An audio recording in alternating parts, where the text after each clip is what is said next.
I hope Star Trek Strange New Worlds finally retires its most overused alien villains. Star Trek Strange New Worlds has done a remarkable job balancing nostalgia with fresh storytelling.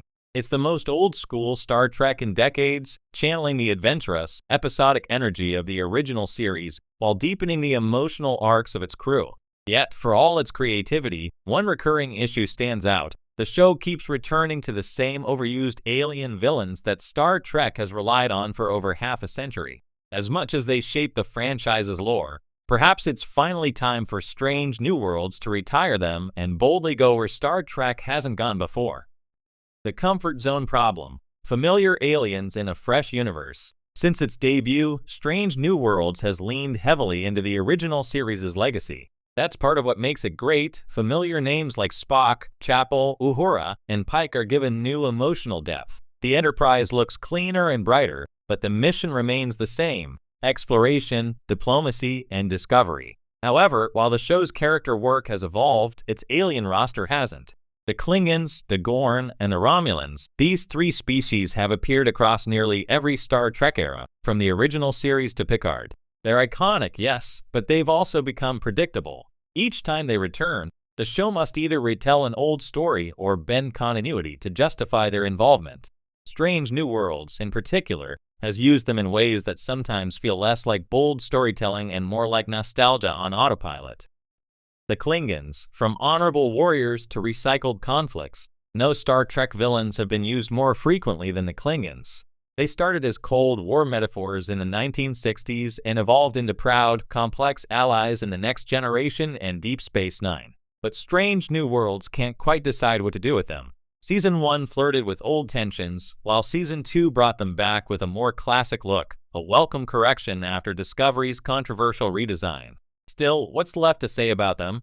Every era of Star Trek has explored the Klingon dilemma: war versus honor, diplomacy versus aggression, loyalty versus politics.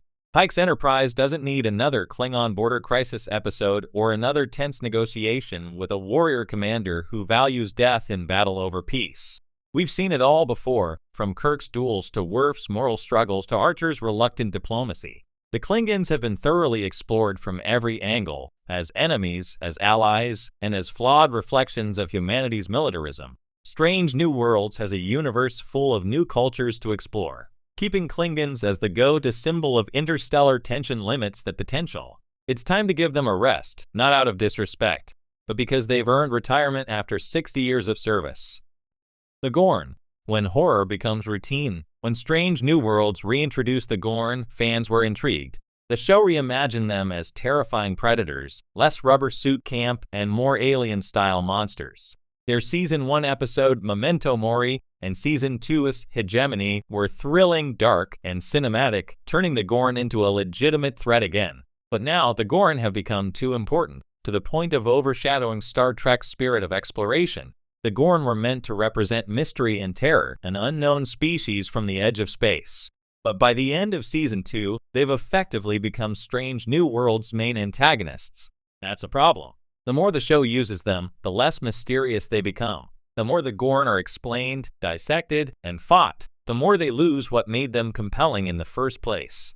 Even worse, this obsession with the Gorn risks shrinking the show's scope. Star Trek has always thrived on diversity, not just of species, but of tone and theme. One week, the crew should encounter a sentient nebula. The next, a society built on logic or emotion. Instead, Strange New Worlds keeps circling back to the same terrifying alien hunters. It's starting to feel less like exploring Strange New Worlds and more like surviving another Gorn ambush. The Gorn have had their time in the spotlight. Now, it's time for the show to move past them, to rediscover the wonder of the unknown instead of replaying the same survival horror beats. The Romulans, shadows of a familiar enemy. The Romulans are perhaps the most sophisticated villains in Star Trek, cold, calculating, and mysterious. Their use in the original series episode Balance of Terror was legendary, introducing the idea of unseen enemies and moral ambiguity in warfare. When Strange New Worlds recreated that episode in its Season 1 finale, A Quality of Mercy, it was both a stunning homage and a storytelling trap. The episode showed an alternate future where Pike tries to prevent war with the Romulans but ends up learning why Kirk's decisions were necessary. It was brilliant, heartfelt, and perfectly self-contained. But it also proved that Strange New Worlds doesn't need to keep revisiting the Romulans. The story was told beautifully once. Bringing them back again would only dilute that impact. The Romulans work best as the hidden shadows behind the curtain, rarely seen, always suspected. Strange New Worlds risks undermining their mystique if it continues to use them as another familiar threat. The Romulan Star Empire should remain distant, its secrets unexplored until Kirk's era, as canon and good storytelling both demand.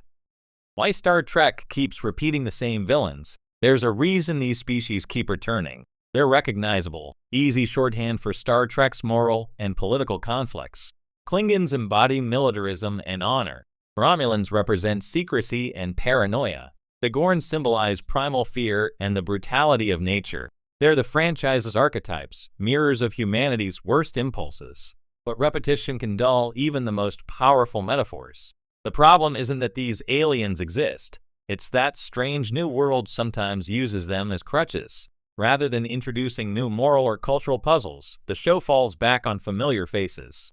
It's safe storytelling, but Star Trek was never meant to be safe. It was meant to challenge, provoke, and imagine. The franchise has always been at its best when introducing new civilizations. The Trill, the Bajorans, the Cardassians, the Vorda, the Borg, the Xindi, the Kelpians. Each of these species expanded Star Trek's thematic universe. Strange New Worlds could do the same with its talented cast, cinematic production, and episodic format. It's perfectly positioned to create the next great Star Trek culture. The opportunity for true exploration. One of Strange New Worlds' greatest strengths is its willingness to play with genre. In just 2 seasons, it's delivered a courtroom drama, a fairy tale musical, a comedy of manners, and a body swap adventure, all without breaking tone. The same creativity should apply to its alien encounters. Imagine a species that communicates through shared dreams, forcing Spock and Chapel to confront unspoken feelings. Or an alien culture where memory itself is currency, challenging Uhura's relationship with sound and identity. Or perhaps an artificial civilization that worships data patterns, forcing Pike to confront the ethics of digital life. That's the kind of strangeness Strange New Worlds should be embracing. By stepping away from its overused villains, the show can rediscover the true essence of exploration, not just charting new planets, but discovering new ideas. Respecting legacy without repetition. To be fair, Strange New Worlds doesn't need to erase these classic species entirely. The best approach would be to reframe them, to let them evolve beyond their familiar roles. Perhaps the Klingons have begun a quiet spiritual revolution, rejecting violence altogether. Maybe the Gorn are more complex than humans believe, not monsters, but survivors of an ecosystem humans barely understand. Even the Romulans could be shown in ways that deepen their mystery rather than retread old ground. In other words, Strange New Worlds can honor its past without being trapped by it. The Federation's enemies don't always have to be external. They can be ideological, moral, or even internal. The show has proven it can handle complexity. It just needs to trust that new challenges can be just as compelling as old ones. The final frontier deserves new faces. Captain Pike's Enterprise represents hope, a pre-Kirk vision of what Starfleet can be when it still believes in diplomacy and discovery. That ideal deserves stories that surprise us, not just ones that remind us of the past. The universe of Star Trek is vast, yet too often we return to the same few adversaries. For a show that thrives on possibility, that's the real tragedy. It's time for Strange New Worlds to take its own title seriously, to explore strange new worlds, not familiar old enemies. The Klingons, the Romulans, and the Gorn have had their glory. They've shaped Star Trek's history and defined its heroes. But now the galaxy is wide open for new legends. Captain Pike once said that space is full of wonders waiting to be discovered. That spirit is what made Star Trek time